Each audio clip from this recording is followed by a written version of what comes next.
Hi friends, మీరంతా ఎలా ఉన్నారు? బాగుండాలని కోరుకుంటూ నేను శారీ ఫోల్డింగ్ ఈజీగా నేర్చుకున్నానండి. అది వేరే వాళ్ళ దగ్గర చూశాను.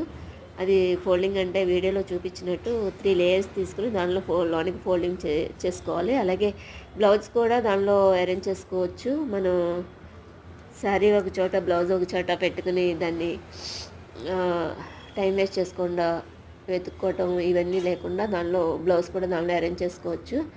అలా ఫోల్డ్ చేసుకుని దానిలో బ్లౌజ్ ఆ 3 లేయర్స్ లోపల బ్లౌజ్ అరేంజ్ చేసుకోవచ్చు. సేమ్ అలాగే పెట్టుకోవచ్చు, లేదంటే డబుల్ ఫోల్డింగ్ వేసుకోవచ్చు బ్లౌజ్ పెట్టేసుకుని. ఇది ఎలా ఉందో చూసి కామెంట్ చేయండి. కొత్తగా చూసే వాళ్ళు ఎవరైనా ఉంటే నా ఛానల్ని సబ్స్క్రైబ్ చేసుకోండి, లైక్ చేయండి, నచ్చితే లైక్ చేయండి. మరిన్ని కొత్త వీడియోల కోసం మా ఛానల్ని సబ్స్క్రైబ్ చేయండి. Thank you to all.